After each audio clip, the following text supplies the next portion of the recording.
Good evening, everybody. Welcome to Gray Man Prepping. It is time for Survival Saturday with the doctors, and we have a very special guest tonight. We have Dr. Bones, and I'm not sure if Nurse Amy's going to slide on in here too. Yeah, she's sliding in. All right, so, and that went to that, and I forgot I shortened it up because I got your other slide going. Now I got to get it ready. How is everybody doing? It's our Wi-Fi. I'm doing great, Gail. How are you doing? All right. Let me jump over here and say hi to everybody in the side chat. All right. First one in was Phelan Klein Wolf, followed by Walt Rogers, then Super Scout, Troop 1351, Mad Chick Acres, Teresa Buchanan, Cold War Prepper, Kalen Strain, Seabass, Food Forest Permaculture, Hayden Ear from across the pond. And those are the only ones that are making comments so far. And we got a lot more numbers up there, so it's perfectly fine. But if you are lurking, just kind of say lurking and don't forget the thumbs up. Oh, and Lewis, it's the Marshmallow Man has come in too. All right, so let me get this set here. Boom, got it going. There we go. All right, and I froze. It's been a while since I've been able to schedule some time to bring up Joe and Amy up here, and absolutely fabulous. If you have people don't know them, absolutely fabulous. Two of the greatest people out there, the medical profession and preppers. I mean, it says, she does gardening and canning, and he does gardening too, but he does the canning stuff. So well-rounded people, and they know what they're talking about. So everybody get out your notepads, get out your notebooks and take some notes. And, okay. And we just had Lori J, Queen of the North, come in from north of the border. And Chef Tech 86 is on both channels now. So how do you want to take care of this? Well, I got business to talk about. I got news, and I'd like to share the news first. Then I'd like to go into a few slides on cold weather. We can do one of my cold weather talks.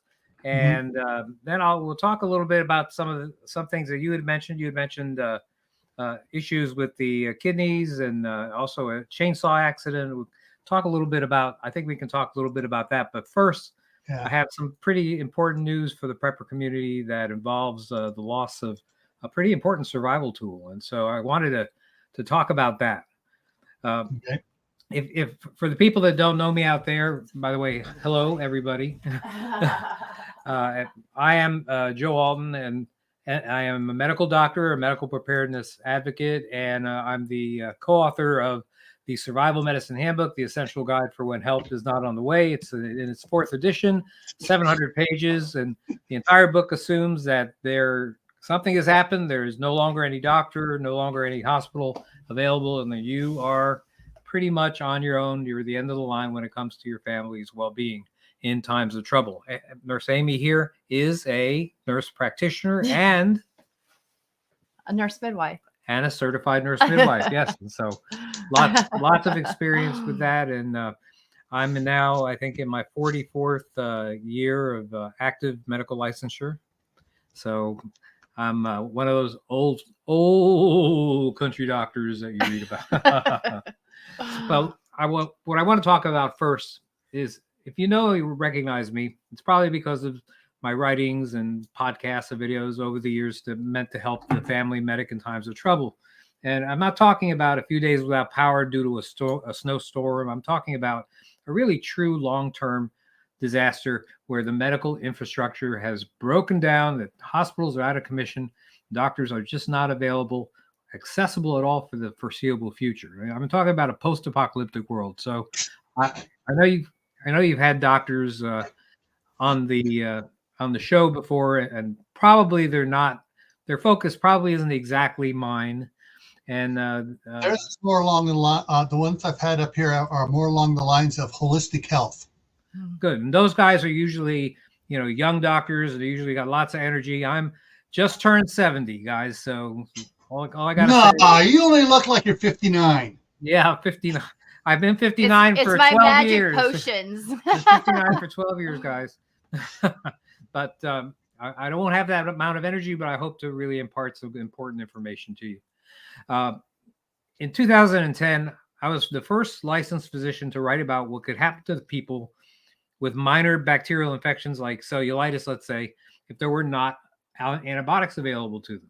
Now, I had seen this show called After Armageddon. That was a History Channel show.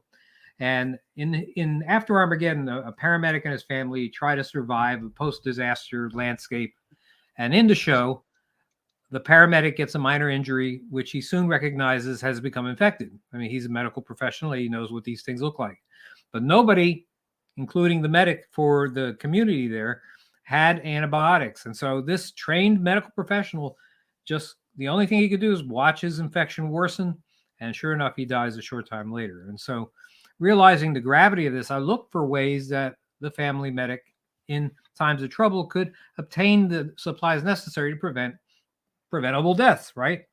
And having been involved in the aquarium hobby and even raised tilapia in ponds in the past, I knew about some antibiotics that were available for fish without a prescription. So I decided to check these out in depth and found that about a dozen of them were absolutely identical to those used in humans. And these few were very unusual. They were available only in human dosages. They were made, whether you're giving it to your guppy or you're giving it to a great white shark, they were available only in the same dose that a 180-pound adult human would use, or sometimes a pediatric dose of for example, amoxicillin 500 milligrams might be a adult dose, 250 might be a child's dose. That's what the dose was for your guppy too.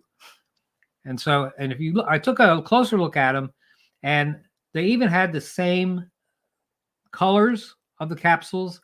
They had the same numbers on them. They had the same letters on them as the human versions. They were made by human antibiotic companies. And so verifying, going and getting some moles in the industry to talk to me, basically it turned out that they were exactly the same as the human version. They were just redistributed in different containers for the pet fish and actually pet bird hobby too. We have a parrot, so we knew about those too. So in 2010, I wrote an article telling people to be sure to get a supply, not for normal times where anybody can find a doctor or an ER maybe, but to be held in reserve at least for disasters that could take society to the brink. And, let's face it, they were available without a prescription. You could purchase them in unlimited quantities. I bought 500 at a time, of amoxicillin, for example. And that's something you can't even do today, even with the doctor's help. And this was a huge benefit, I thought, to the survival medic, especially those that are going to be responsible for large mutual assistance groups. Well, that has now changed for the first time in 20 years, and you should know about it.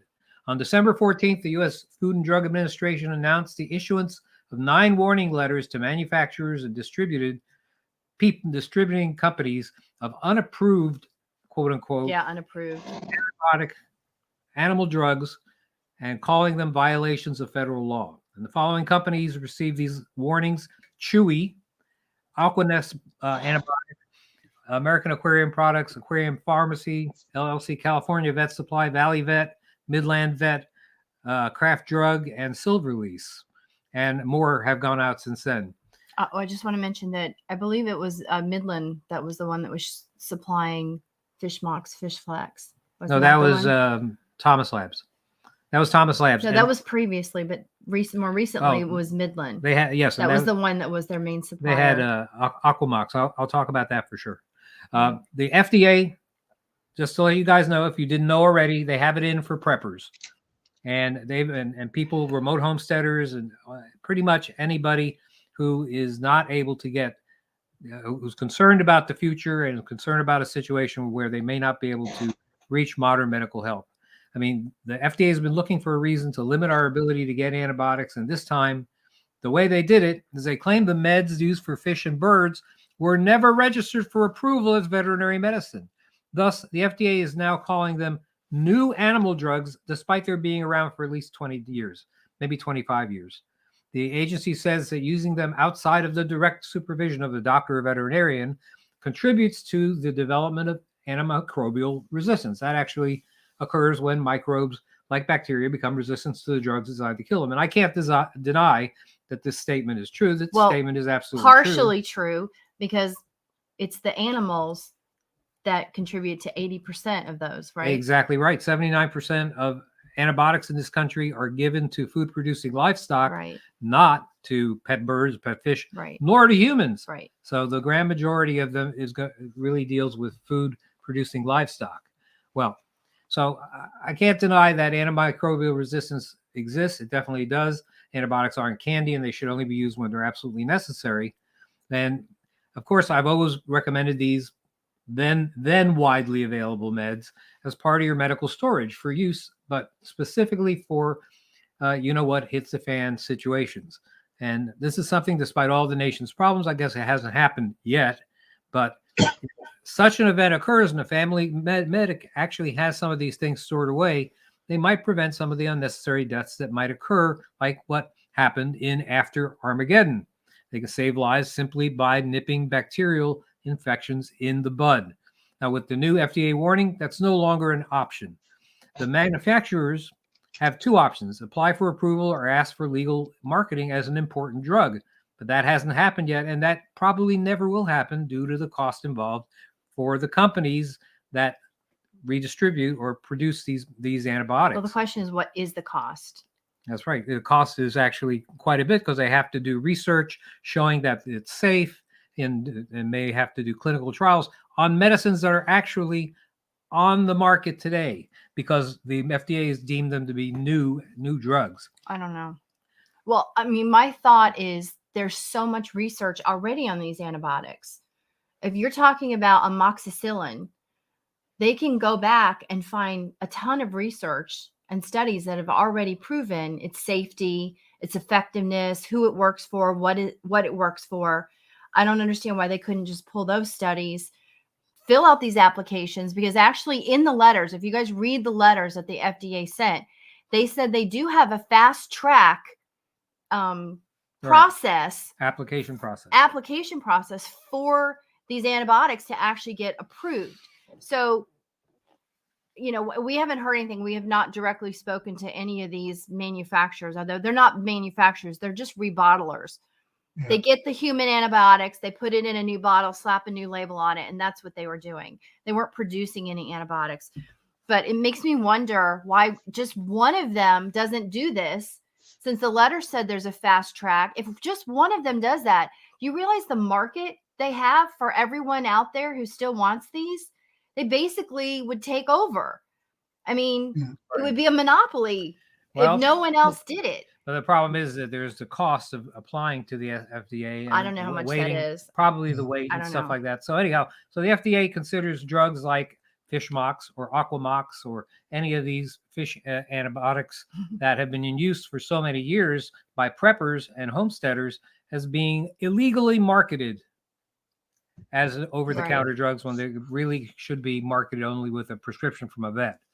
And this may not be a big deal to you guys in normal times, but when the hits the fan, this is going to be very little consolation to a parent who had a sick child, a woman who maybe had a bacterial infection after childbirth, a member of your family with an infected wound, a urinary tract infection. I mean, it could be a abscess, a tooth infection. People die from tooth abscesses. It can happen. Didn't a football player recently die of a tooth abscess that got infected and he didn't take care of it? Yeah, just like a couple months ago.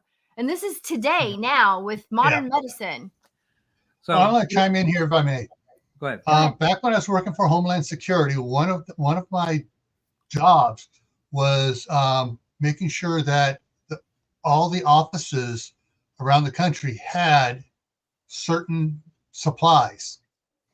We found, and so we brought in some contract doctors and stuff, and we discovered that a lot of the military antibiotics and stuff like that, and some of the for other things as well, were the dry stuff was as good as the day it was made. The gels and stuff like that, their expiration date was an expiration date. Mm-hmm. Right. Yeah. You're absolutely right. And one of the things that I got to dance around this one very carefully. I can't say that I have heard that what is being done is a double speak lead on as far as that fast track process. Well, by that you mean? I can't say who told me. Oh, I see. Yes. In other words, but, I get it now. Okay. Yeah. Yeah. You're a man of many hats. Yes, I'm a man of many hats. Yeah. And I was told, we can't. You're not hearing it from us. Interesting. So let me tell you that the thing you're talking about is the Shelf Life Extension Program, which was a Department of Defense program that evaluated 122 drugs, including many antibiotics used by the military and in our national strategic stockpile. And they indeed found that as long as they were in dry form, pill or capsule form, for example, that they were good anywhere from 2 to 12 years beyond their expiration dates, depending on the medicines, and of course, depending on how old the medicines were when they decided to test them. They found them to be 100% potent, and you didn't grow a horn in the middle of your forehead by taking them. So what can I tell you? I know. Yeah, it would have been cool, right? Yeah. Well, so anyhow, very quickly, Aquamox Forte, Aquacef, Fishbiotic Cephalexin, Aquacipro, Aquadoxy, Aquazole, Aquazithro. All of these are now illegal for you to own and use and purchase. Although there are still, I wouldn't say they're illegal to own. They're not going to come in our houses and arrest us. If they could, they do recommend that if you do own it, that you safely dispose of them. Yes, right. Yes. That's up to you. I'm going to throw mine out right away. That's up to you. In normal times when antibiotics are easily available, maybe by prescription, or maybe not so easy from your family doctor or vet, that might be a reasonable thing to do. But in a true long-term disaster, which is what we mainly write about, it would be useful to have some in your storage, if only to use if been thrown off the grid by some long-term disaster. So, by the way, it makes me wonder who blew the whistle on this important tool for the survival medic. Yeah. Who stands to gain from the inability of preppers and homesteaders to get antibiotics without going through a doctor? I'm not saying Bill Gates.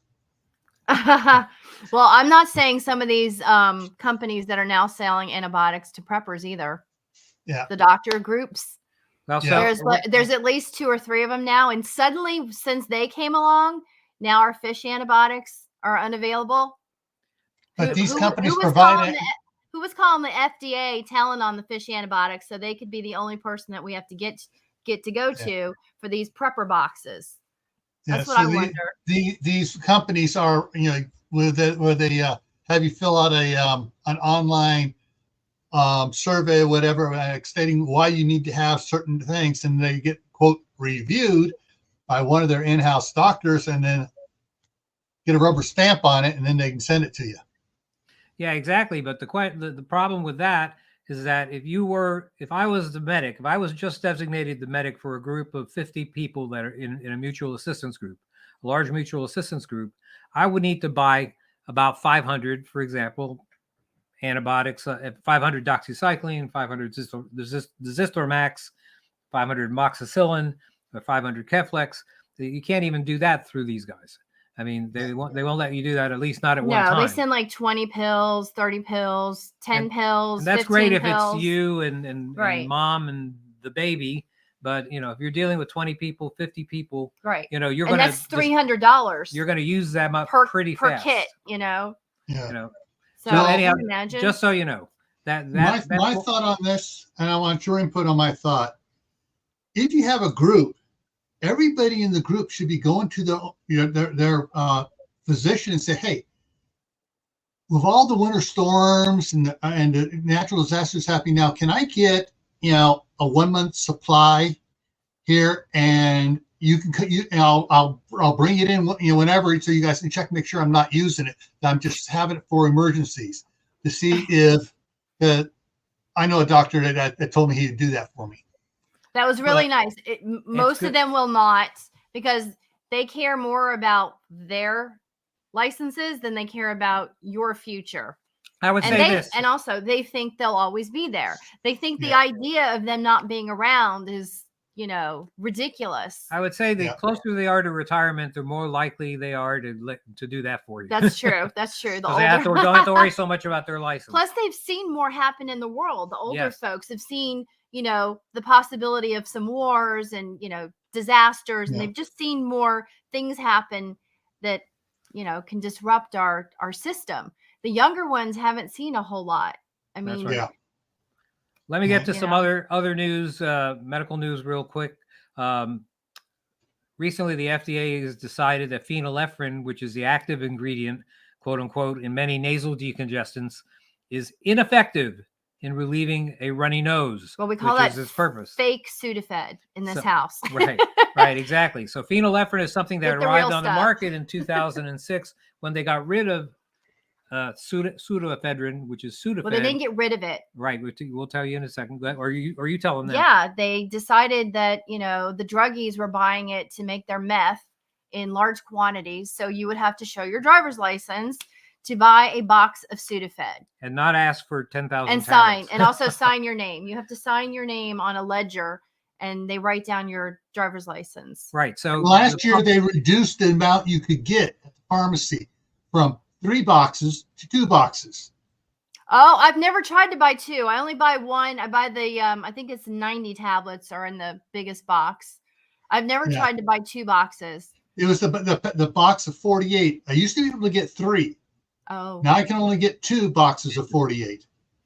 Publix has a generic brand for Sudafed. It's the real Sudafed behind the counter, but I guess it's the 96 pills. I can buy a box of that. I've never asked to buy 2 of them. It would be interesting if they'd say no. It's very interesting, and the thing is, the problem is that every drug manufacturer has products with phenylephrine in it. Your Robitussin, your whatever it's Dayquil, NyQuil. It's in a lot of medicines.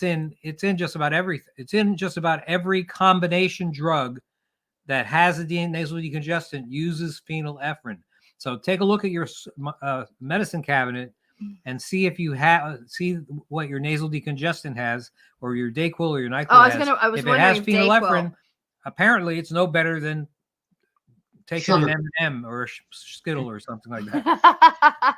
The other thing I want to talk about is that on January 24th, that the FDA announced that the honey in Robitussin honey products, which is a popular combination drug that some preppers like, is contaminated with microbes. And so if you have products like Robitussin honey, let me see what it's actually called: Robitussin honey CF Max Day Adult and Robitussin honey CF Max Nighttime Adult. If you have these medicines, that you need to stop using them immediately. They apparently cause you to develop a fungal infection in your bloodstream, and could kill you. So this is something that's important, and elderly and young people are more likely to experience this complications from this than people with weakened immune systems. But in any case, Robitussin honey, get rid of it right away if you happen to have it. Dayquil does have that fake Sudafed in it. Look. Yeah, I believe it. Yeah, I mean, almost every Dristan. I mean, just about everything, every brand name that you've ever heard of associated with the cold and flu season has a combination drug which has phenylephrine in it. So crazy, baby. Now I have a little slide presentation that I'd like to give on hypothermia.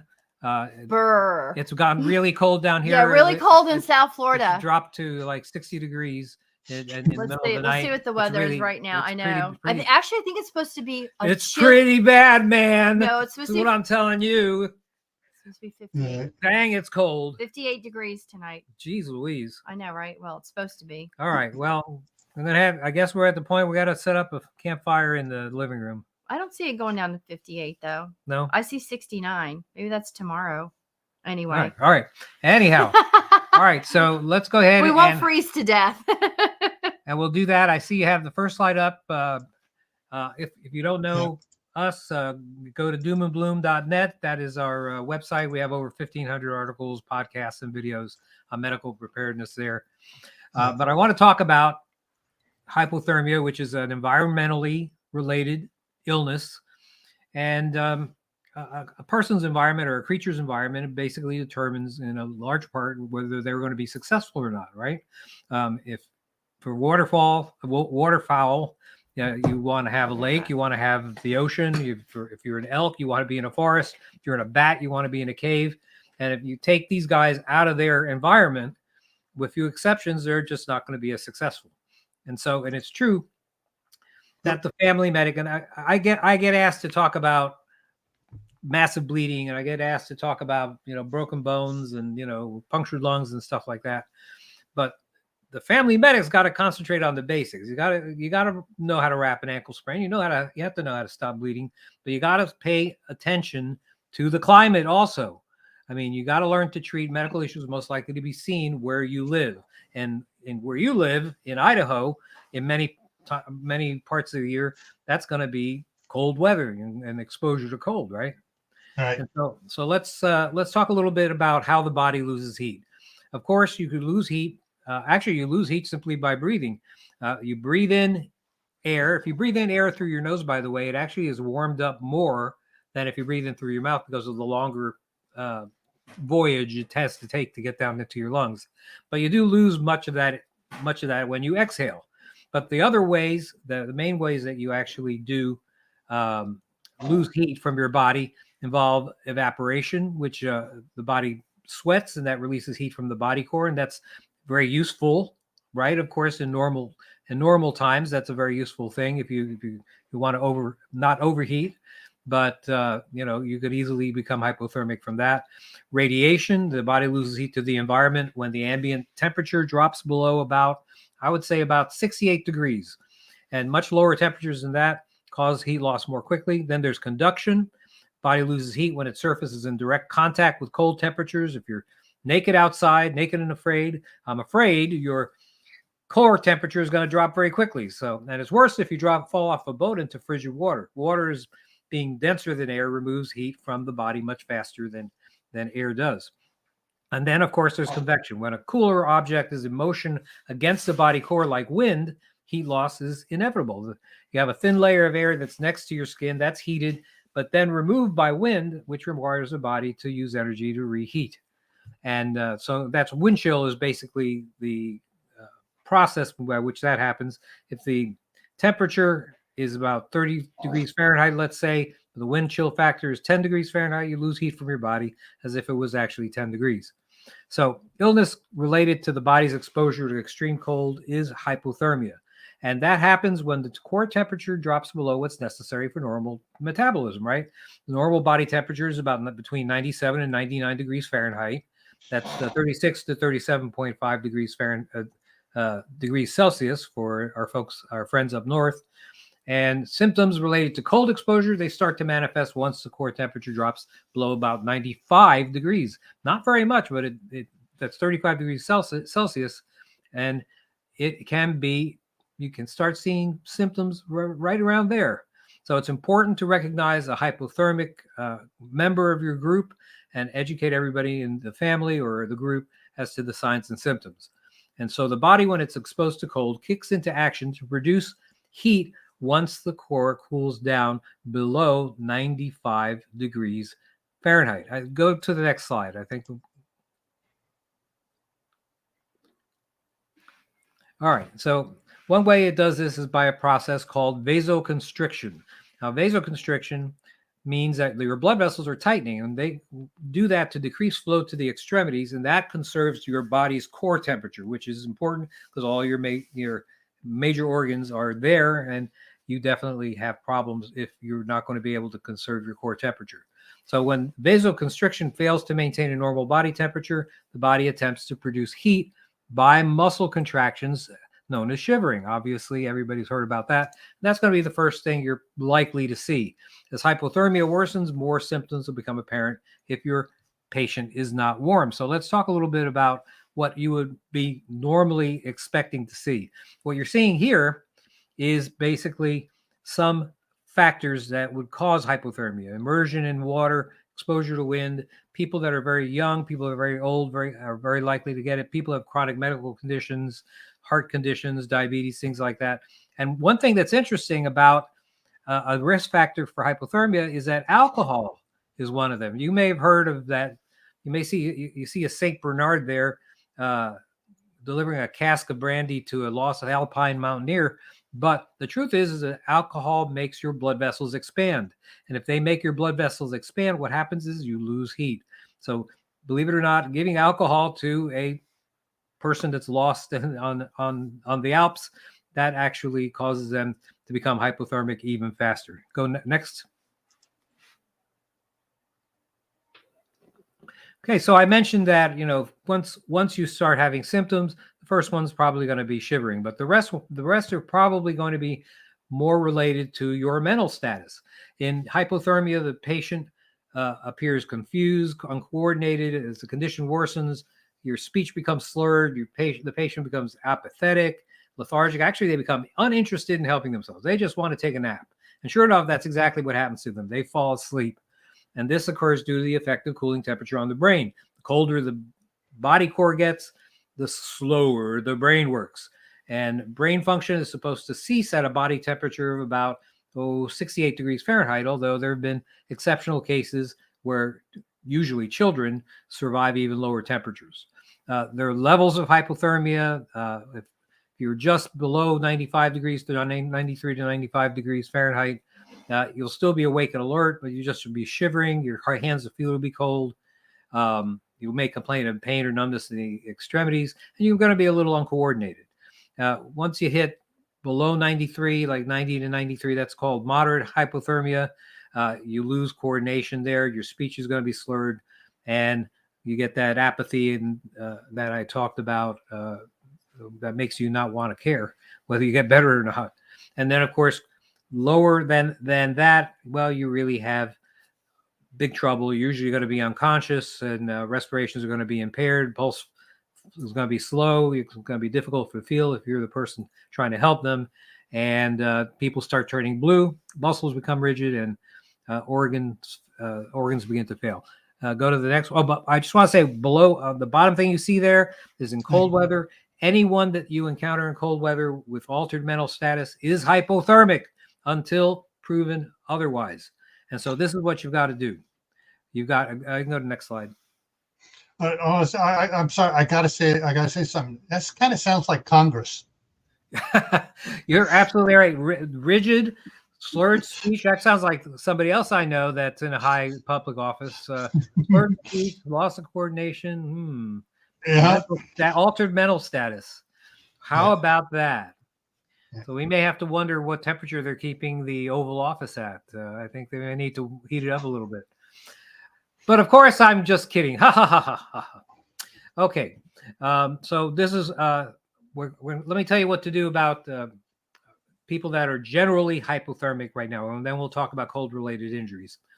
One, you want to get the person out of the cold, right? Simple. Transport them as soon as possible to a warm, dry location. If you're unable to do so, you got to shield them as much as possible. And by that, I mean, you got to at least place a barrier between them and the cold, cold ground.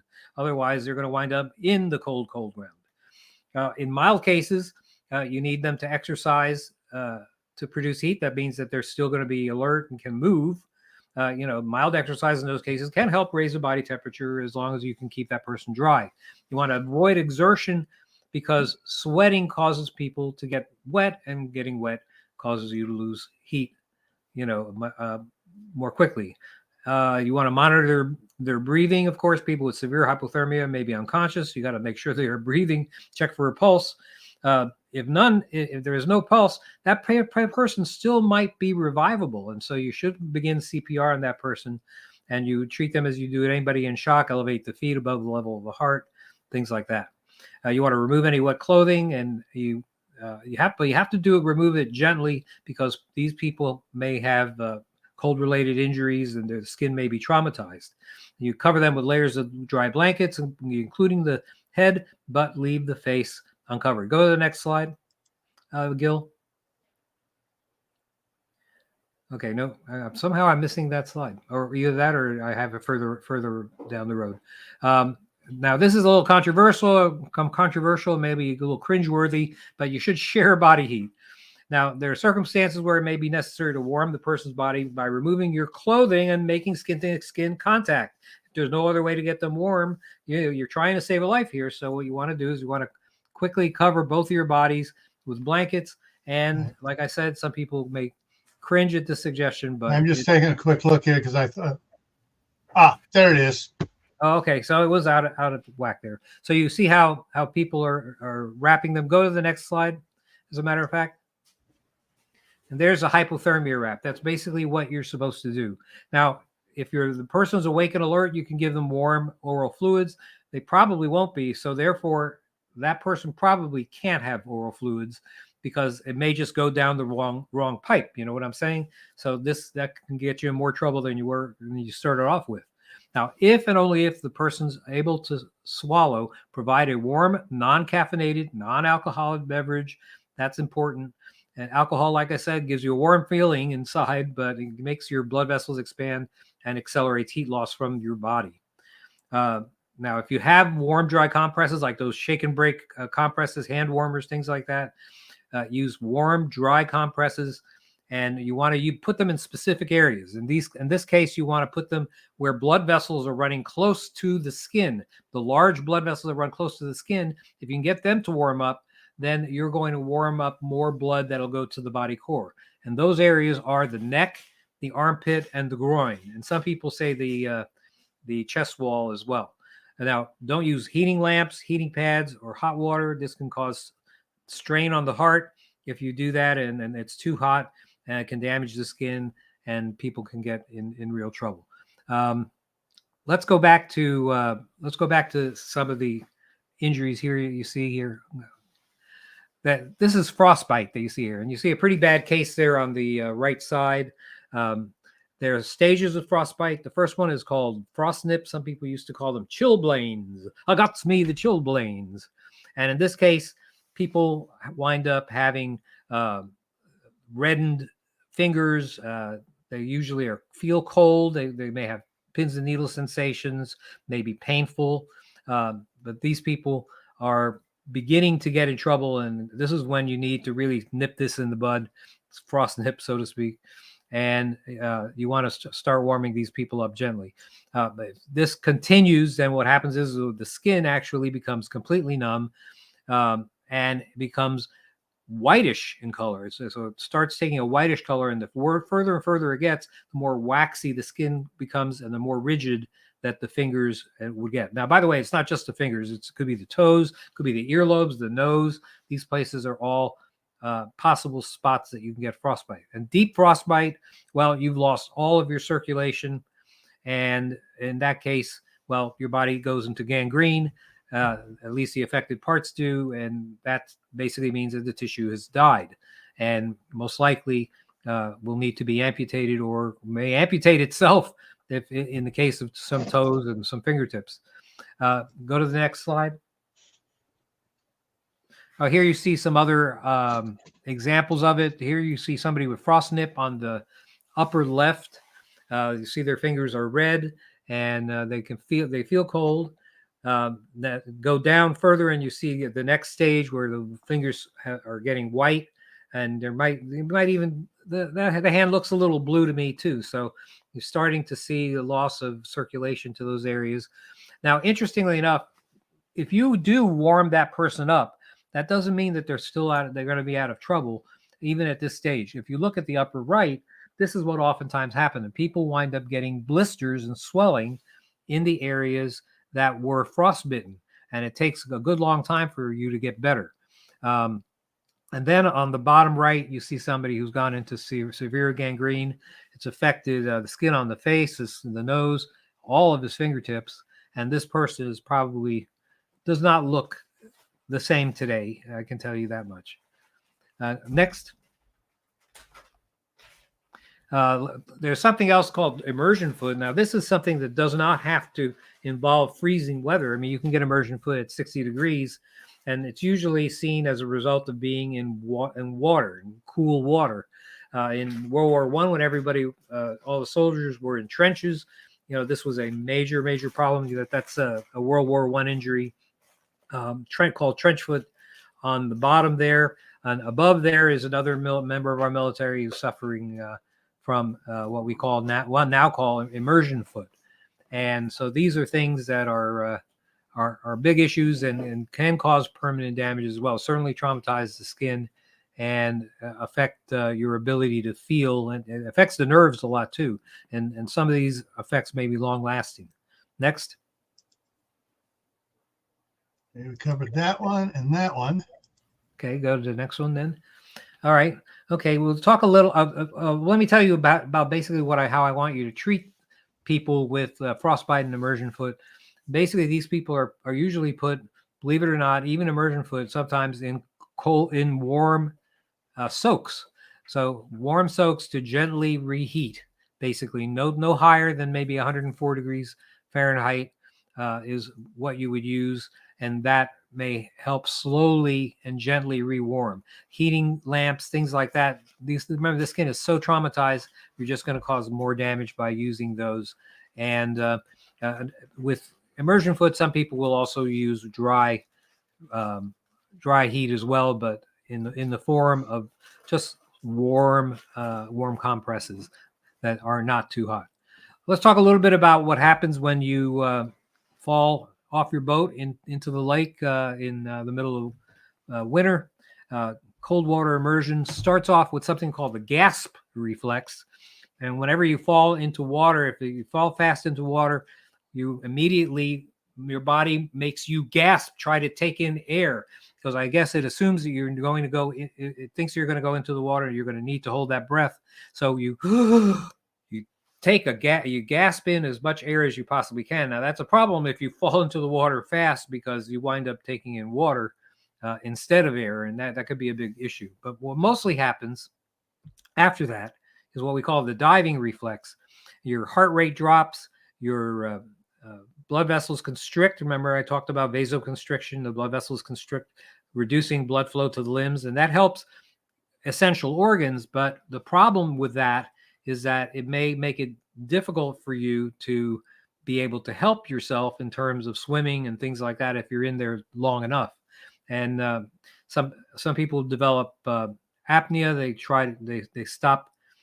They have like this involuntary breath holding response after the gasp reflex, and that is supposed to be protective in allowing people to hold their breath for longer periods of time. The blood redistributes the blood flow, prioritizing essential organs and minimizing blood flow to non-essential areas. And like I said, decreases the ability of a victim to save themselves, but keeps your heart and your liver and your organs still going. Next. Come on, there it goes. How long are you going to last in cold water? You could actually die of hypothermia in cold water, in water between 70 and 80 degrees Fahrenheit. I mean, the reason why is because you become exhausted or lose consciousness within a certain period of time, well before you would ordinarily die from just freezing to death or dying of hypothermia. And so you can see at 70 to 80 degrees, you can last 3 to 12 hours before you become exhausted or lose consciousness. But you can survive possibly an indefinite amount of time if it's about 80 degrees, or as little as 3 hours if it's in the 70 range. And then it goes down 60 to 70, 50 to 60, you see. If you can go down really to 40 to 50 degrees, you're talking about a matter of minutes, 30 to 60 minutes before you're out, and 1 to 3 hours before you're dead. And of course, if you're on the Titanic, well, pretty much under 15 minutes, you were out like a light and dead between 15 and 30 minutes, 45 minutes later. Next. Things that you can do for yourself. If you're an individual that's in the water, you use the HELP position, the heat escape lessening posture, the HELP. And that's basically just holding on to your chest with your arms and lifting your legs, crossing your legs and putting it up to your chest. For if you have a number of people that are in the water, you huddle together facing each other, and that's hopefully the way that you might be able to last a little bit longer. Next. Fall through the ice. Well, that's another thing that is a big issue. So what do you do if you wind up falling through the ice? Well, number one, you should try to stay as calm as you possibly can. If you can, cover your nose and your mouth to try to, as you go down, to try to prevent that gasp reflex from causing too much water to go into your lungs. That would be one good thing. You want to get your head up and out. You want to bend backwards. You want to drop whatever excess weight that you happen to have. If it's your backpack, it might have to be that. Then spread your arms on the ice as far apart as you can. Kick your legs to move forward a little, and then start by trying to lift one leg out, then lift the second leg, roll out. Don't stand. You can crawl, but rolling is actually probably the best way to distribute the weight, so you don't wind up breaking the ice again. And you should always do that in the direction that you came from, because that you knew that it was strong enough at that point. And then get yourself out of wet clothes and get warm as soon as you can. All right, let's see what else we got.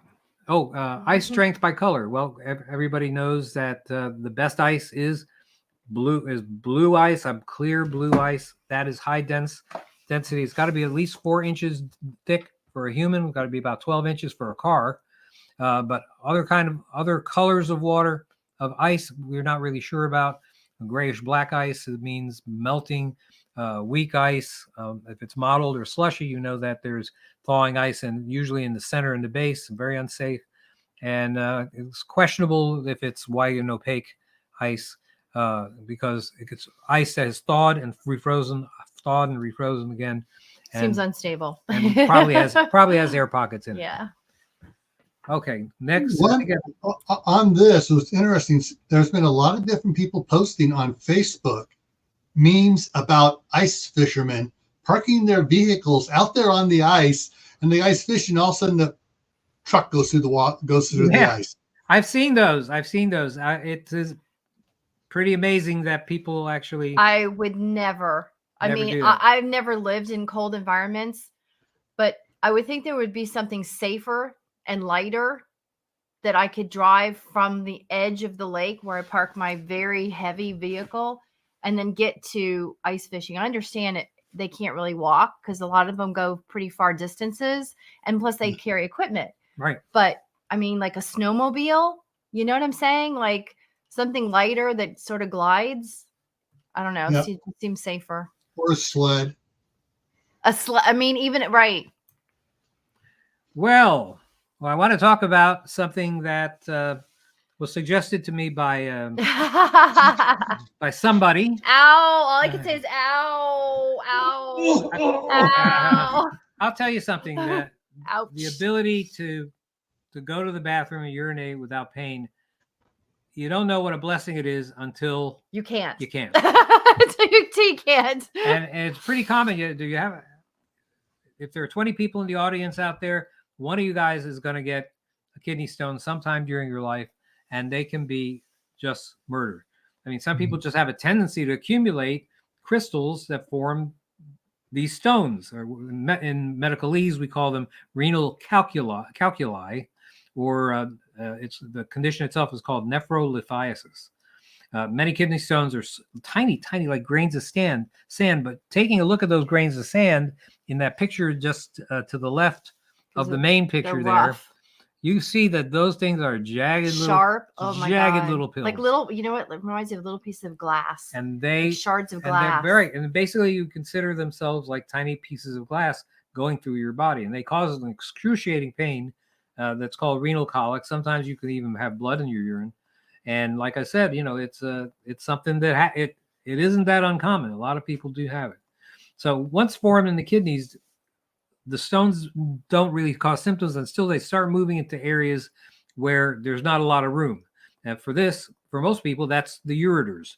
And the ureter is basically the tube that goes from your kidney to your bladder and then through to your urethra and then out. And so when this happens, it gets into the ureter rather.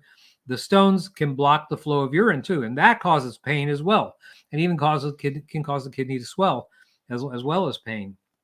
And this is something that some people really don't even know they're passing sometimes these stones, but sometimes, you know, they get down to a certain point where things are the passageway is just so tiny they just sort of cause pain. It could be in your urethra. It could be as far down as just before it comes out, and you just cannot get it out, and it can cause super pain. Oh my gosh. Usually these renal colic attacks, I call them attacks because they usually are episodic, and they last like an hour maybe, or 20 minutes, 30 minutes, an hour or more. And they make people feel so sick there sometimes they get nauseous. They can eat and can even vomit.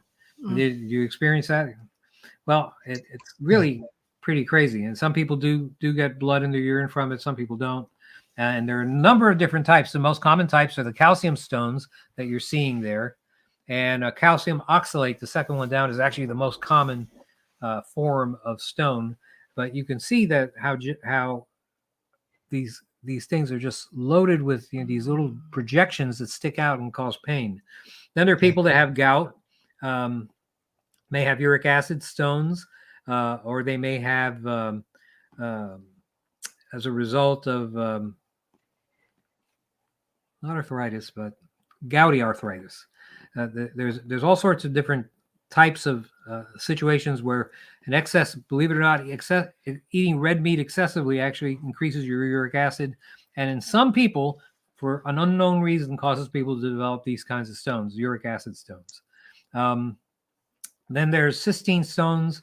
Those are the ones on the bottom.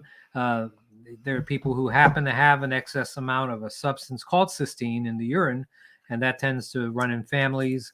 And struvite stones are found most commonly in women. They can actually go pretty big and can cause blockages at any point in the urinary tract. Nobody knows really why those things really occur, but it does seem to happen in women who have a lot of urinary tract infections. So if you have a lot of urinary tract infections, you're more likely to get these struvite stones.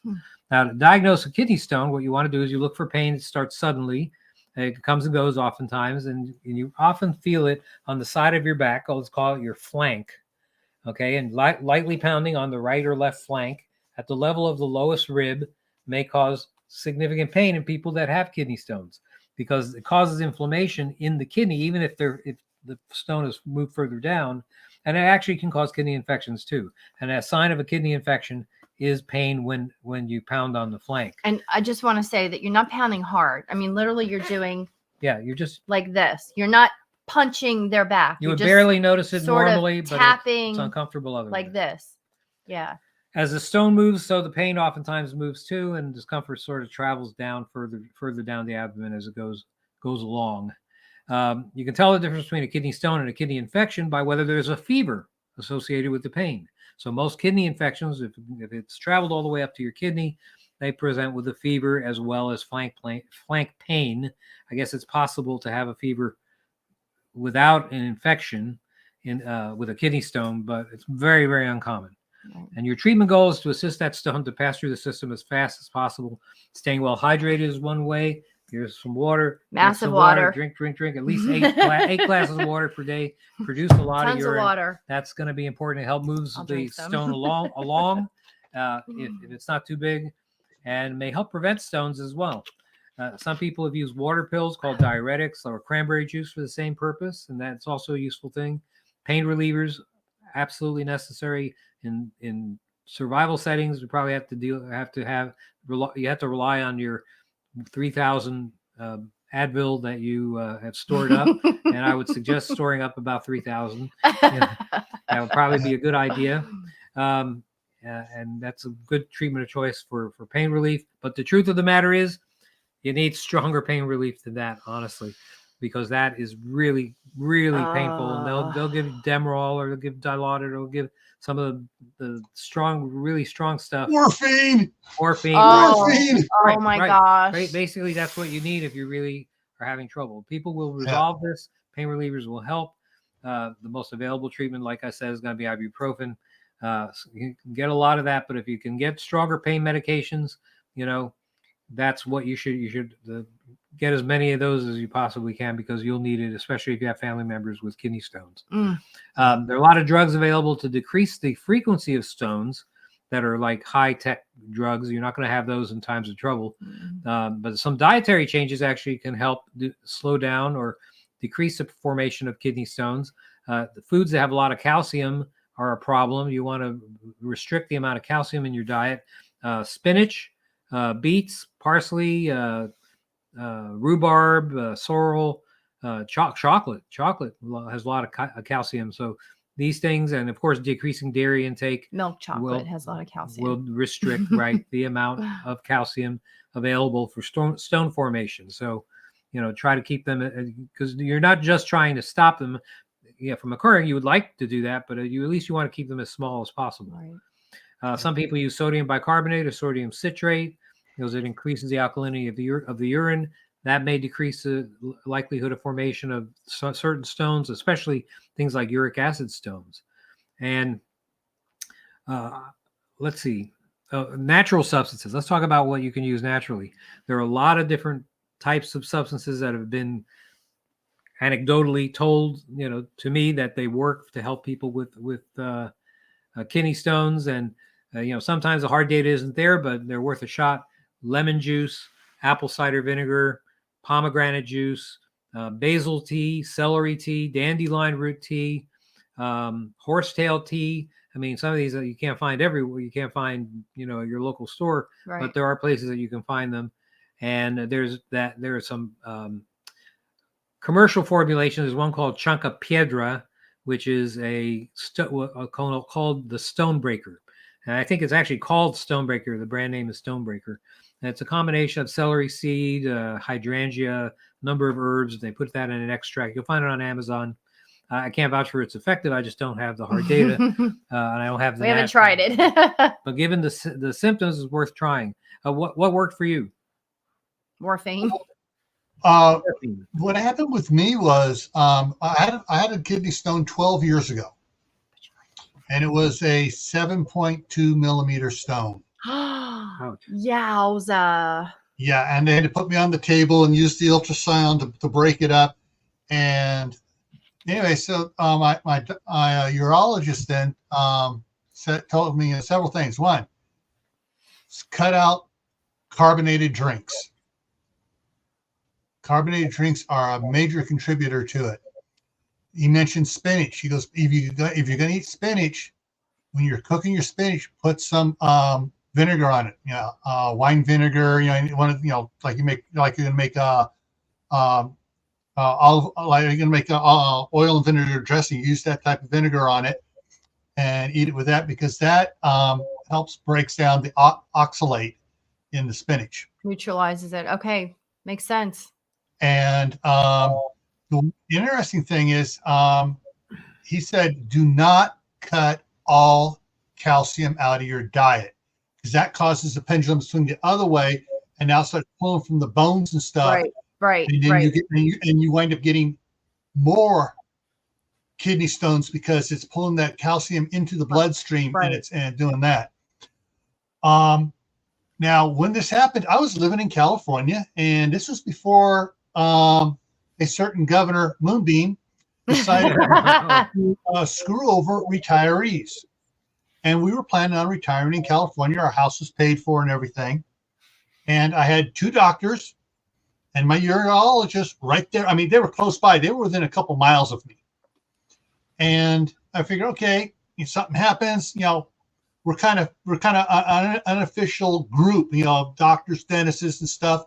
And me, because of my background, they pulled me in because they wanted to have me there. And then, so I made a lot of changes in the diet. Cut out I wasn't drinking that much soda again, anyways. Maybe 1 or 2 sodas a week, and cut back the spinach, which we were having a lot of, and went from the dark green vegetables to the medium to light green vegetables, or the white ones like cauliflower. And I was doing great. Then back the Friday before, no, the Thursday before Christmas, all of a sudden I got to go to the bathroom again. Wait a minute. Wow, this feels very familiar. Oh boy, grab the, and it hit. This time they found 1 3mm stone and 2 1mm stones. Dang. Same right kidney. And so they gave me some stuff that they didn't say what it was. This is help break them up and stuff like that. Here's your flow, something or other supposed to enlarge the Flomax. Yeah, exactly. Enlarge the tubes and everything else. And they had to give me morphine again because the stuff they were giving me doesn't work.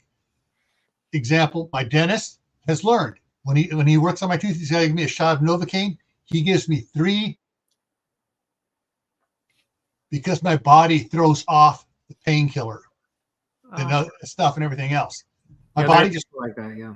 It's just you got to use a lot more for me to feel pain relief. Wow. And since when that happened up here, that's why I asked you to talk about this. I'm up here in Idaho. The nearest hospital now is 25 minutes away, either direction, north or south. There's one north, there's one south, both 25 minutes away. And I don't have my network of doctors up here. It scared the crap out of me. Now I'm talking to everybody in town that I know. Okay, who's your doctor? Who's your doctor? Find out so I can, I have to rebuild my network of doctors and stuff. And so that's one of the things. So I wanted you to talk about this because if you're in a quote SHT situation or the Milwaukee situation or world without the world, everything's collapsed and everything. I'm not going to be able to get the morphine. I'm not going to be able to get the flow, whatever, unless I can get a doctor to give me, prescribe something. So I have some, a bunch of pills on hand, and the pills of pain reliever they gave me to start taking about 5 hours after they gave me 2 shots of morphine and some other stuff. Oxycodone. Yeah, OxyContin. Hang on. Oxycodone. I got it right here. Codone. He's gonna get it. Okay. Did you see the MASH picture? Yeah. Isn't that cute? Yeah. Who are all those guys? Yeah, we know those. I used to watch that every week. Yeah, this is the oxycodone. Yep. Yes, oxycodone with an E at the end, right? Yeah, with an E at the end, and it has a hyphen. It says acetaminophen, something or other. It has a Tylenol too. Tylenol. It's Tylenol. Yeah. That's the generic name for Tylenol. Right. Yeah, which is kind of funny because I can take Tylenol by the handful and it does nothing for me. Isn't that something? The funny thing about Tylenol is that it's been implicated in some cases of kidney disease as well. So it's funny that some of the medicines that they give you, their risk the side effect is the exact what you're taking thing it for. Where you're taking it for. It just amazes me sometimes. By the way, the interesting thing was this: whatever they gave me this time. Let me just switch this around here for a little bit. The thing they gave me this time to break it, that gave me in the shots to break up the stones a little bit, did such a magnificent job. They gave me the super fine thing to urinate in and to strain out. Nothing was ever found. Wow. But I could feel the stones, pieces of stone moving from kidney down to bladder. Wow. And then I thought I felt something coming out, but there was nothing in there. So it broke it. I mean, it whatever it is, it worked in breaking it down.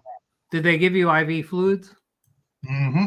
Yeah, you needed. I figured that's what they try to do. I had a colleague who was actually had a kidney stone right in the OR. He started getting a renal colic, and they push fluids on him, and they just kept him as doped up as they possibly could for the next like day and a half. And that's basically it. And that's the problem. This is why I'm so upset about this antibiotic thing, is because that we as medics in post-apocalyptic situations, we need as many tools in the medical woodshed as possible. Yep. They removed the grand majority of the pain medicines from us. They removed now antibiotics from us. And so we're going to have a lot of people that are going to be in pain, like from kidney stones. We're going to have people that are going to die from minor infections, because there weren't antibiotics there to nip them in the bud. And it seems that the government is fighting us and they're trying to make us so dependent upon them and upon the system, the medical system, right? Just call it the system. The system, the man, and I didn't say the man. I said the system. the system that it makes it so much more difficult, and we have to actually. It's throwing us back. It's going to throw the survival medic back into the 19th century with regards to what they can use. Only those who prepared before. When did this? They ran out in December. Well, December. I've been writing about this for 15, 20 years. I know, so but there are people who are just now starting to somebody has gotten some antibiotics. Well, everybody here has. Yeah. I hope one way or another. I sure hope so. Yeah. So right. I mean, that I see. Kidney stones. Everyone thinks, kidney stones. That's not bad. Yeah. Nowadays, it's not bad. But if you don't have a hospital, you don't have a doctor to go to, you don't have medications and stuff, it can kill you.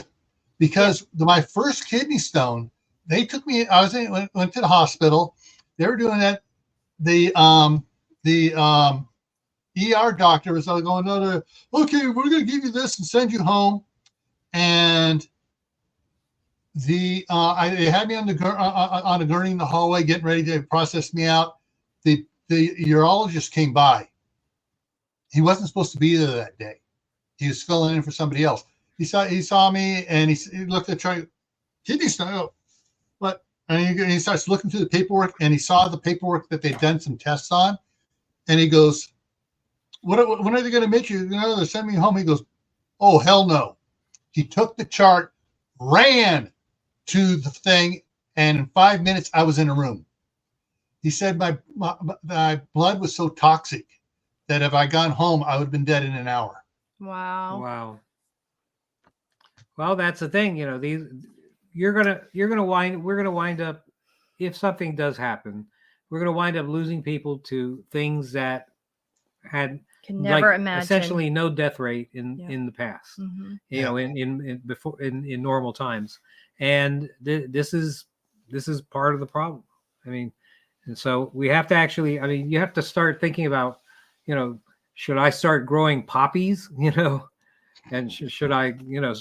What can I do? I mean, I did buy those seeds like 12 years ago. Poppy seeds.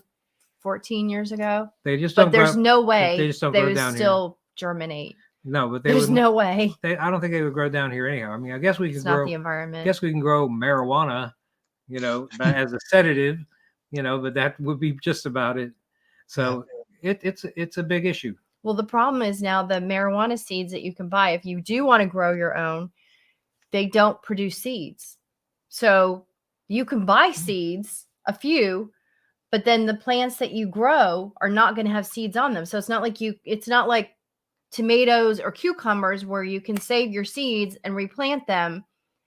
They're sterile and they're not going to give you more marijuana because you seem to know an awful lot about this, young lady. I do know about this. I do know about this. Yeah. You know a lot about everything. I think if it has to do with growing. I mean, I have to figure out techniques for growing things that may help people. And if I don't have anything else. Amy, earlier today, Courtney at Wide Family Farm, her thing was all about a website she came across. Shoot, hang on. Let me look it up here. Garden. Where did I stick it? Oh, it's on the other one here. Hang on. Let me bring it up here. Okay, so I look for garden under Grayman Prepping. Come on. Where is my folders? There they are. Gardening. It is called Strictly Medicinal Seeds, and it's organic growers of medicinal herb seeds. Mm-hmm. Okay. And they have a catalog and everything else. And basically, she was going through reading all the different herbs they have and some of the things they are for. Whoa, got a super chat from Lori J. Woo! She's got a question there for you on it. All right, let's see. What can I do to help with cachexia with congestive heart failure at the beginning of end stage D4? That's not really a prepping question, but I appreciate it. Well, I'm not sure there's much that you can do with congestive heart failure at this stage, especially end stage congestive heart failure. Honestly, Lori, I don't know. I mean, I'm going to just tell you, just honestly, you know, I'm not sure what you can do really with regards to that, especially with regards to any situation where you might be off grid. You know, remember, that's what we mostly talk about. Yeah, and that requires like a lot of help. All right, there's the link to the, I put the link out there to that channel that she was going to. That's strictlymedicinalseeds.com. And yeah. Awesome. So that's something, Amy, I thought you might like that. Yes. It gives you another tool in your gardening bag. Oh yeah, I gather seeds constantly. I would say, Lori, that it's important for you to, maintain weight and things like that. So, you're going to want to have some additional support with regards to your nutrition, basic things just to keep your weight up, and probably diuretics, natural diuretics, cranberry juice and things like that might be the only thing that they have, off the grid that might actually help with some of the swelling that occurs with congestive heart failure. I mean, it's really a dilemma. Really rough. Yeah. Now you had, I think, Gil, you had somebody who had. I got one more thing I mentioned to you, and something I didn't mention to you. I'll address afterwards here. So the next slides here you had was this idea came from I believe it was Liberty Garden was out cutting trees along his fence line down. Doing repair, and he was cutting at an angle down low, and he had released the trigger, so it was slowing down, and it kicked on him, and it cut his pants and on his leg. And what it did to his leg, it looked like he took a stick and rubbed it across his leg, so you get kind of like a little road rash by a stick. That was it. That was all he got. Wow, was he lucky or what? Yes, he said in the video he stopped. He goes, "I'm going back and I'm getting my chaps." So that makes a lot of sense. I mean, if I'm not a lumberjack, we don't have too many lumberjacks down here in South Florida, but I can tell you, I know that's the kickback zone. I do have a chainsaw, and that's the upper part of basically the nose of the guide bar, and if you just have to be aware that if you are entering any area with that with that hitting first, that part hitting first, then you are at significant risk for a kickback, and the chain may grip the timber, the saw and blade will be thrown backward and upwards usually by the force of the rotating chain, and could be very, very, very dangerous. Now there is something called core gutting, I think, in which people do when they fell a tree, actually do go in directly with the actual butt of the chainsaw. But that's a very special technique that you really have to know to be able to do it. I don't know if anybody has ever felled a tree using that, but so that's the only. I learned to do that in high school. What's that called? Isn't that called core butting or something like that? I forget what it's called. These were guys up in the Kaibab forest in Arizona, where I went to high school at, and these guys worked at the lumber mill, and we were out there stuff. They were showing everyone the proper way to do this, and if you're doing this, and basically they used a bigger motored saw with a shorter bar. So basically they had more control over the bar when they were doing that to get it in there and do that. I did find some basics for people that they should know. You should always have a steady grip on both handles of the saw. The thumbs and the fingers should be completely wrapped around the handles. Tell me if you disagree with any of these. It's important to hold the thumb of your left hand under the front handle in order to reduce the force of a possible kickback. Then they say, don't be afraid of the saw. Hold it close to your body for better balance and make the saw feel less heavy. Stand with your feet apart. The only thing I see on this picture here, his left hand, his hand is like this. It needs to be down in line so the force is directly back against the forearm if it kicks back. It's up. His hand is twisted up, so basically it's going to peel the thumb. It's going to peel his thumb out from underneath. Wow. So basically his thumb's going to go, and it's going to twist his thumb back if it kicks back or twists on it or does something like that. They said you want to have it just like you're throwing a punch. Just like you're throwing a punch, you keep your arm straight with your hand, not like this. And that's what he has. It's like that. He's got it bent. Very interesting.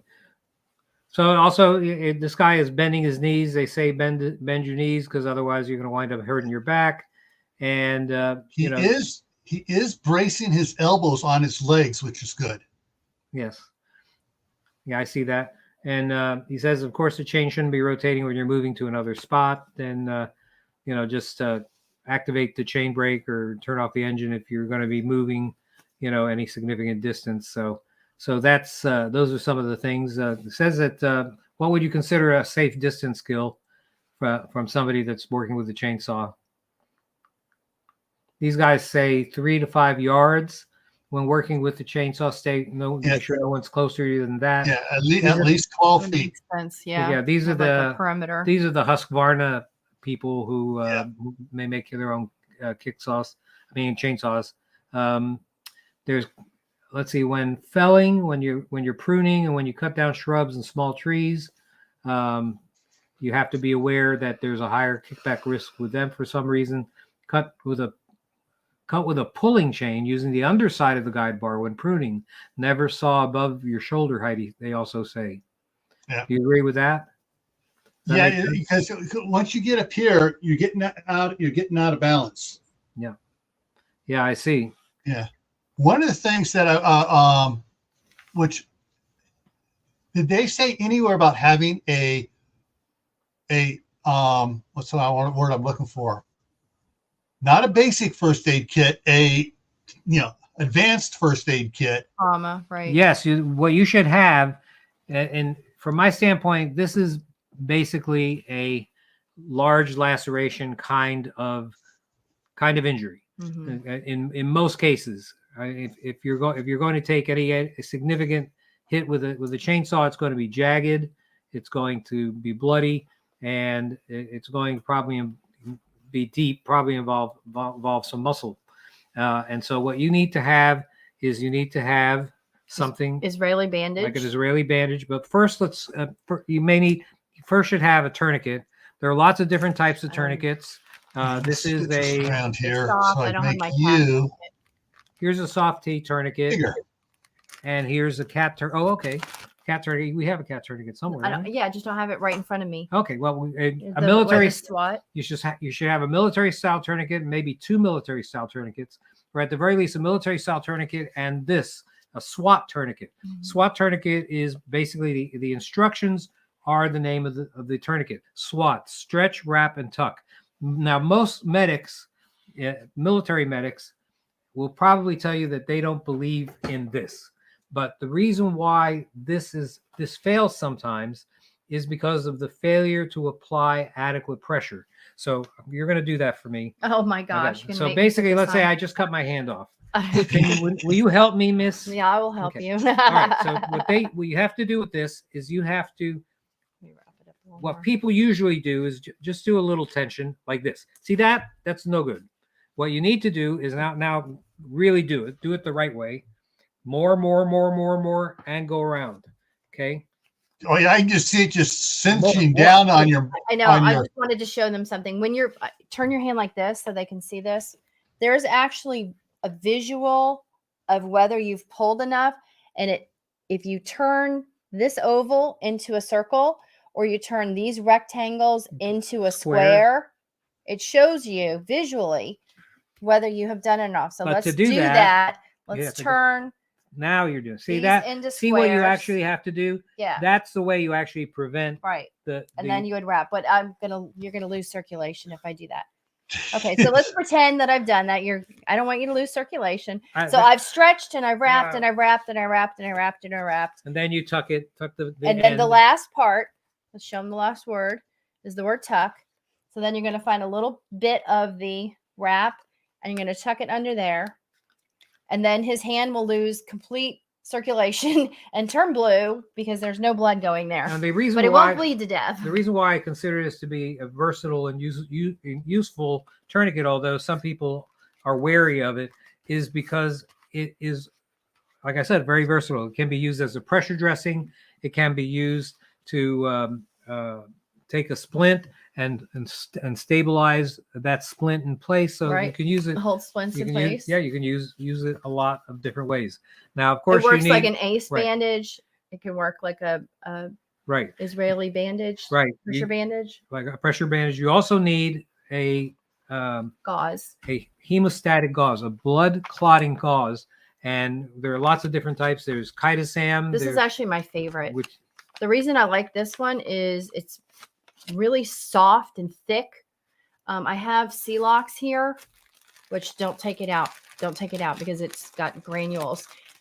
And it's really thin, but it has like these granules that flake off of it. But that's the actual product right there on there. But this is made, those granules that are on Celox, they spun them and they made this almost material-like gauze. It's really amazing. It's nice and thick. And if you just have a small injury, you can see how this is kind of ragged here. This is because every time I get a knife cut, I just pull off a piece, press that into the wound, wherever it is. You got to press it for 3 minutes. And then what I do is I just kind of leave it in place if that stopped the bleeding and then put some kind of pressure wrap on it. Or sometimes if it's small enough, I'll just fold this up and just put a nice Band-Aid on really tight and just leave it. You can actually leave this for up to 24 hours. Now, of course, you want to wash your wound. So I want to just wait like an hour or so, make sure the bleeding isn't coming back. And then go ahead and remove all that and wash the wound really well because you don't want to get an infection.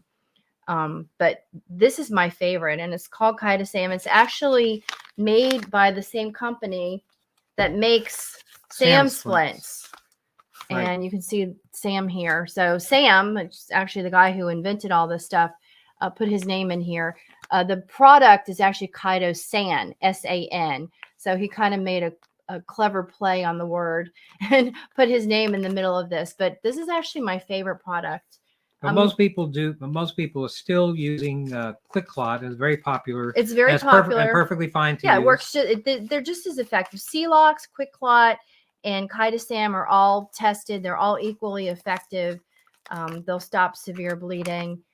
Some of the military chooses this. A lot of the police departments and some other, departments in military use the Quick Clot, and that's just what people are used to.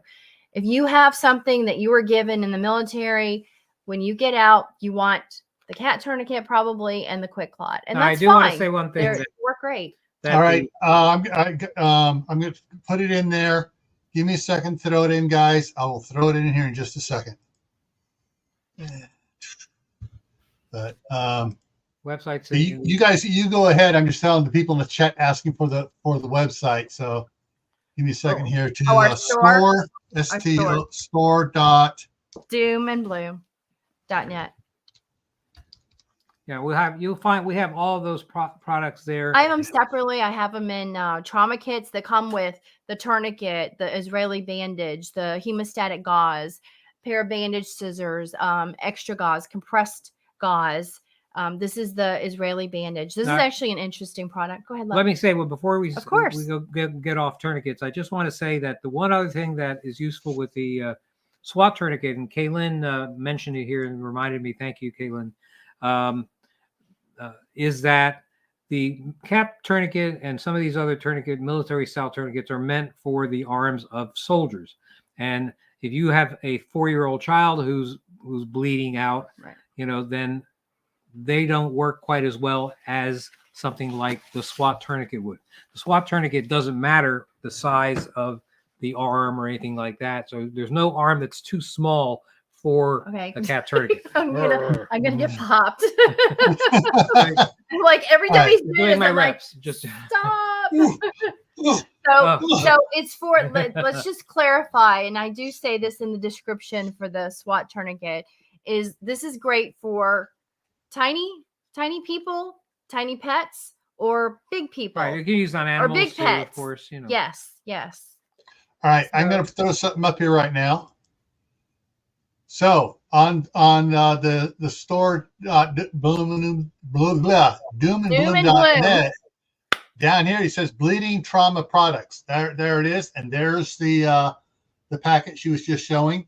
The bottom row there next to the flag, and they got all the stuff there.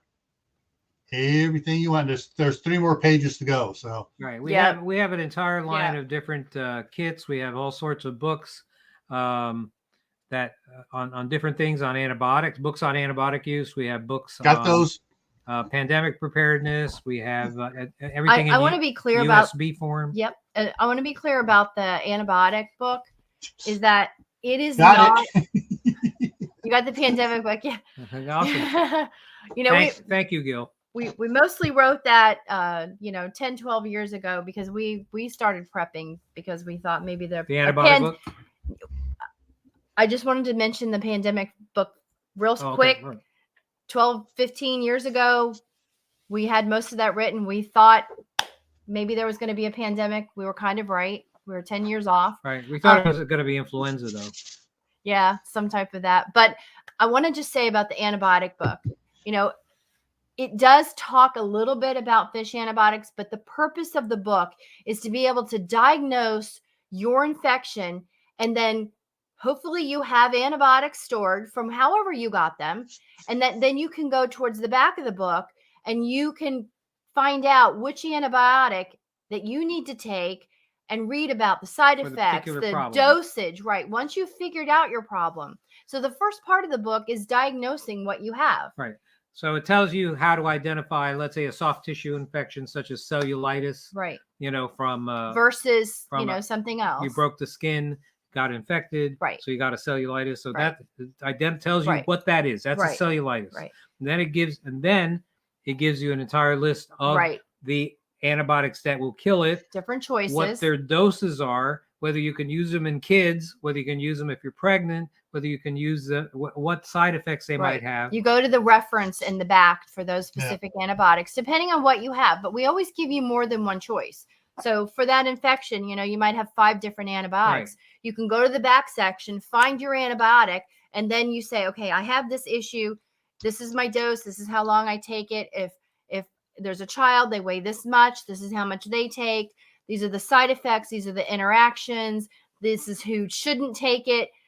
We have a little section about people who have allergies to certain antibiotics and their alternatives. So it's not just about fish antibiotics. And I just wanted to be clear about that because I think people are thinking, oh, well, there's no sense in getting that book anymore because I can't get fish antibiotics. That's not why it was written. It was written to diagnose your bacterial infection, not your virus, because these won't take care of viral infections. Diagnose your bacterial infection and then tell you your options. And then hopefully you have one of those options. And then you can go to the back and you have this bottle of pill, you have the option. And now it's going to tell you how to appropriately take it and for how long. So you can take care of the problem that you figured out that you had. So it's way more than just some pictures of fish antibiotics. It's telling you what you have and what to take and how to properly take it. Right. We're really proud of that book, and we really think that would be useful in all sorts of times of trouble. All right. So this on the thing over here. You go to books and USBs. So the fourth edition here, you get the spiral bound one. You can get the black and white one. You can get the color one. Interesting note: my youngest son, when you sent me this when you sent me this one, I took it home to show him, and he'd already bought the black and white. No kidding. Oh my gosh. How about that? Well, and I sent you the color. Please thank him for that. Yeah, I did. I told him, hey, you want me to get you an autographed one? I'm sure I can get you an autographed color one. He goes, no, this one's fine. You got the color one. As long as somebody has it. Does he live nearby? Currently he's with my wife and other son still in California, but he is saving up his money to build on the property across the street.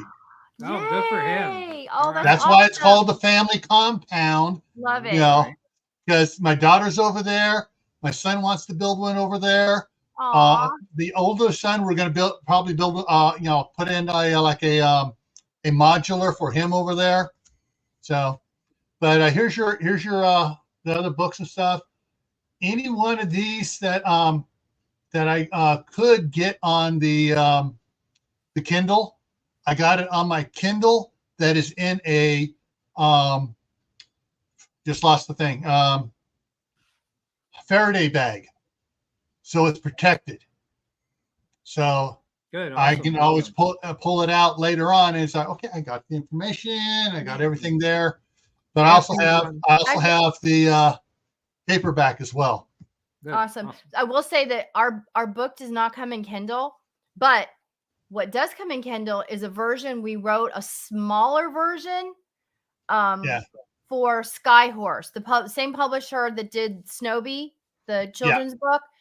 They asked us to do a book for them so they could put it on bookshelves in 2015. And so we took the second edition and we did an abridgment. There was some stuff they didn't want in it, and we made a smaller book that would be bookshelf friendly, we'll call it.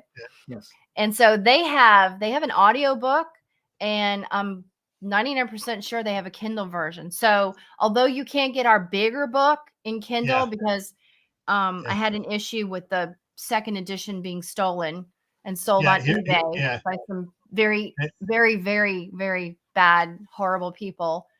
This is the one I got on Kindle. Yeah, that's the one by Skyhorse. Yeah. That's what we wrote for them, and that's our abridged version. It's got some meat and potatoes in it. I mean, it's about 300 pages. It's not 700 pages. I mean, the one that we just wrote, I know is there. Kaylin has the third edition.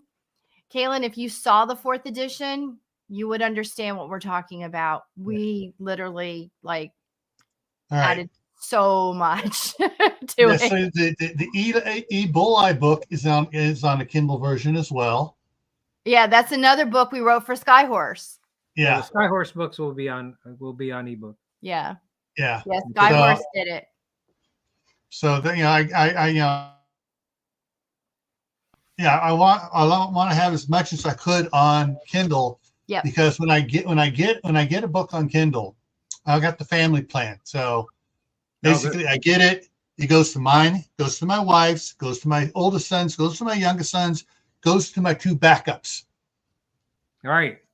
I get it. And that way, because the only thing wrong about the paperback, it's susceptible to water damage. Mm-hmm. Yes, that's true. So I get both, but I got both. All right, so you're good. Backups are good. That's what prepping's all about. Plan A, Plan B, and Plan C. Right. Now, before we get too long here, and you guys turn into pumpkins, that's another thing we kind of talked about. It. You touched on it a little bit. I have noticed, especially here in my house up here in Idaho, not so much in California. I noticed it a little bit when we lived in Arizona. Is that in wintertime, you get dehydrated more in freezing temperature zones because the moisture gets frozen out of the air.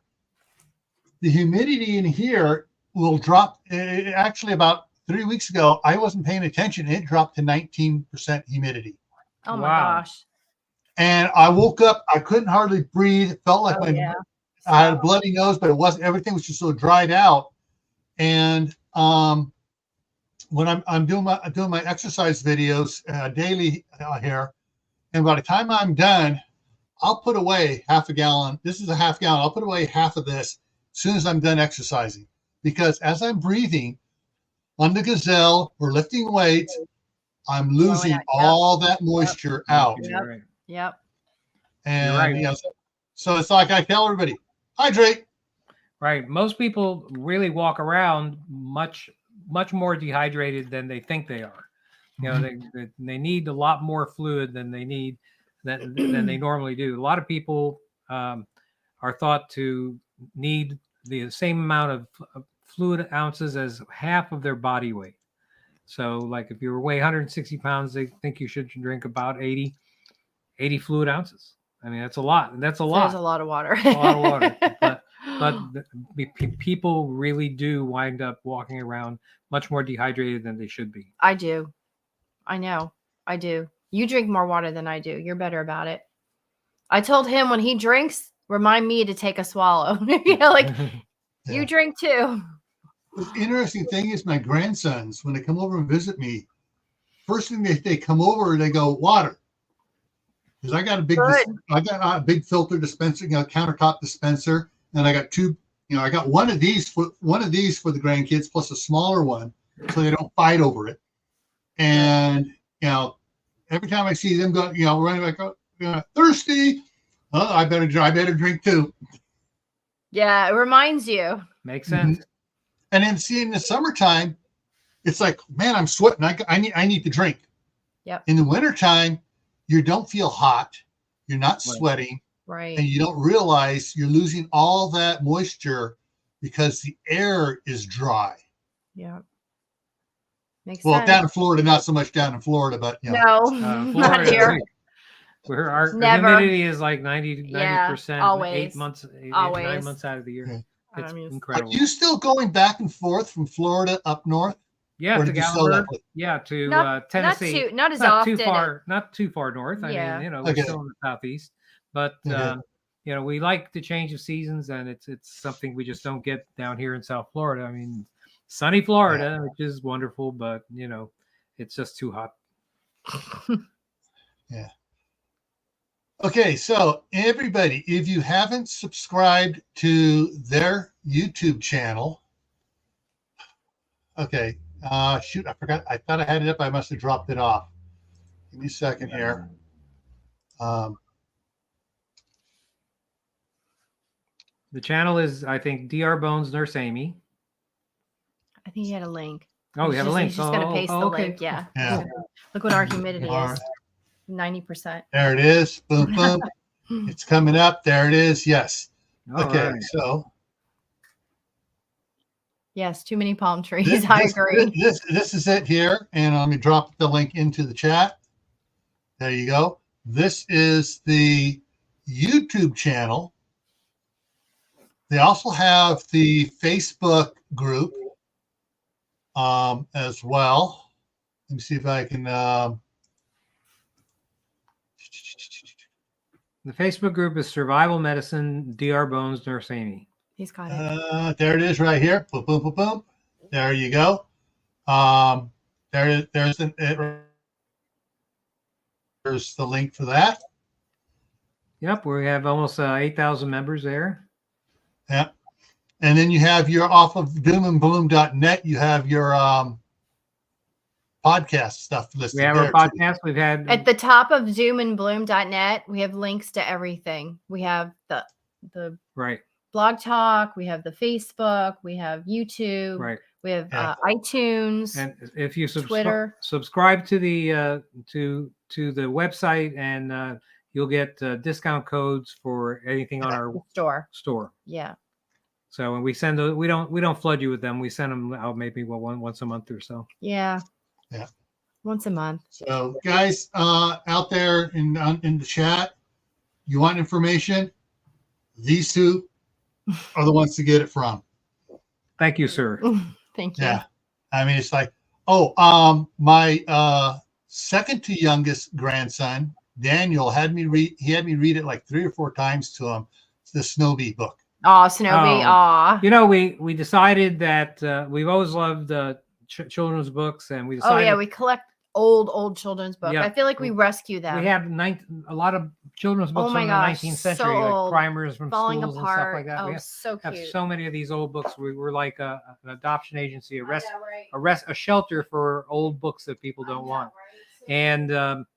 And so we have all sorts of. Here's one. We have all sorts of books that are meant for kids. This is Andersen's Fairy Tales. Andersen's Fairy Tales. Hans Christian Andersen. So we've decided to write our own book, and we never thought, like 1% of children's books get actually picked up by a publisher. But sure enough, they picked our book up, which is called Snowbee the First Snowman. It's an origin story of how snowmen came about, the first snowman. And they picked it up, and it sold so well. And you know what? We had promised that we were going to send every bit of 100% of our royalties from it to Tunnels to Towers from 2023 to Tunnels to Towers, and we sent $717.41 to Tunnels to Towers. So it was a labor of love, no money motive involved in it at all, and we hope to write more books, more kids' books too. Yeah, and we also hope to get some grandchildren. Yeah, we need some grandchildren. So now we're living through your grandchildren. Well, when it happens, it's your chance to get revenge on your own kids by spoiling the grandkids. Yeah, I used to tell my daughters that when they were really little, I was like, I just want to let you guys know this is the rule. I get the first one. And they were like, no, mommy, you don't. I'm like, and I still tell them now. I'm like, remember, I get the first one. They're like, no. I'm like, yeah, that was the deal. I kid them. I said, yeah, you're gonna drop it off one day, and I'm just gonna be like, all right, this one's mine. You can have another one. All right, quick little thing here. Does anybody have a question about what we covered tonight that wasn't? They didn't provide the information on what we covered tonight. You have a question about it. So let's see if anybody has a question here. Remember, all caps for questions. I don't know how well my brain's working at 9:45 p.m. Well, they're not at 9:45 p.m. Oh. Well, some of them are. Some of Kayla's back in Des Moines. Oh yeah. Hendo is way back. Rob Painless is back east. Let's see who else was in there that I saw there. How to Garden's back east. He's in Florida. Wow. So I want to say something about not only your listeners. I need coffee, Kaylin, but the problem is I'll never go to sleep. Then I'll be up at 5 a.m. staring at the ceiling. You need coffee. All right, I see it. I just want to tell your listeners, your viewers, and really everybody that has been reading our stuff and watching our videos and supporting us all these years, that we could not have been more blessed than to be part of the preparedness community and the homesteading community. We really feel that you guys have really had our back at times when we said controversial stuff like fish antibiotics and things like that. People, well, you don't have to worry about that anymore. We had a lot of people, gone, calling us. Names. Stop! Who cares? It's over. But we got so much support from you guys, and we really appreciate it. And we can't tell you often enough how much we appreciate you guys. And people like you, all Gil, the work you did for us with those books and stuff. I mean, it's just absolutely amazing. And your outreach, Gil, too, is very important as well. And everything that you do. He's doing a regular show. Yeah, everything you do for the preparedness I know community he's like out there. Is I hope people really appreciate. And you give people a platform to talk, like us. You give all these people that you have on have a chance spread their knowledge to everyone that listens to your show. I mean, I just can't do a regular show. I just feel overwhelmed by everything. I do as much as I can. We have so many things. We're all over the place. All right. Let's see. Caitlin's pointing out, yeah, check your stuff out.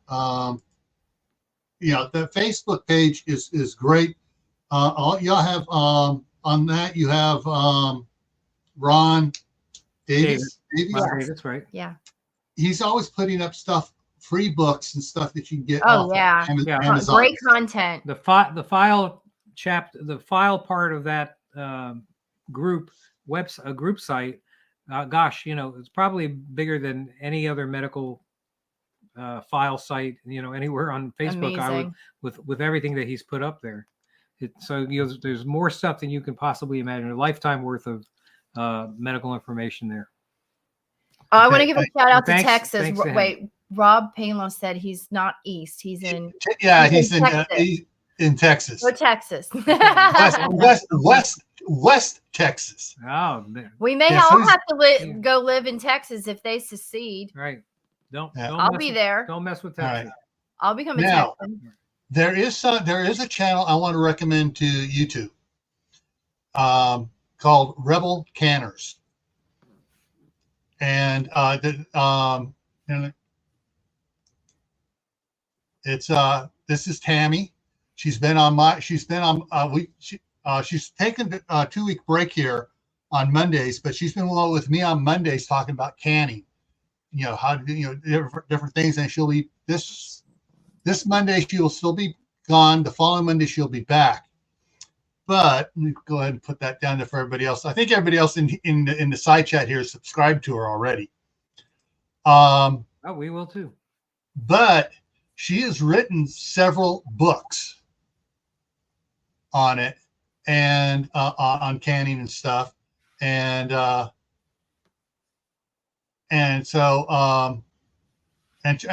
also has her Facebook page, which is called Rebel Canners, and it's like 7,000 followers or so on that as well.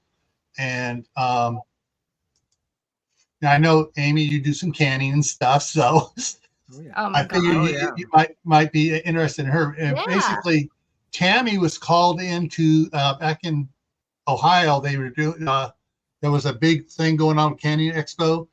She was called in to teach there. Wow, nice.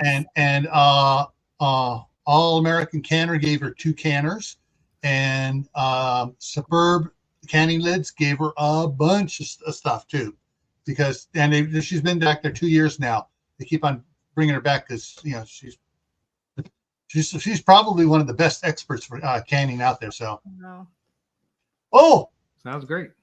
She had the baby. Yes. That's why she was taking a break off. She's having a grandson. Oh, that's congratulations, Tammy. Tammy is. That's wonderful. Congratulations. See, everybody else is having grandbabies. We need some grandbabies. Yeah. Oh. So, anyways, I thought I'd share that with you. And awesome. Yeah, she is a real talkable. You can talk to her, and she's really good and stuff. And she's not one of these. She's not one of these. No, I'm not going to talk to you. She's down to earth like you guys are. Well, great. What we need. Well, tell her congratulations. Like that's so exciting. Yeah. All righty. So we're going to wrap it up then, since you guys are getting tired. And everyone, remember, stay happy no matter what life throws at you. Stay safe. Don't go out and do anything foolish. Keep adding to your preps. Water, food, medicine, clothing. Learn a new skill like first aid. All right. See you all later. You're a wise man, Gil Patton. Thank you. Thank you. Bye, everybody.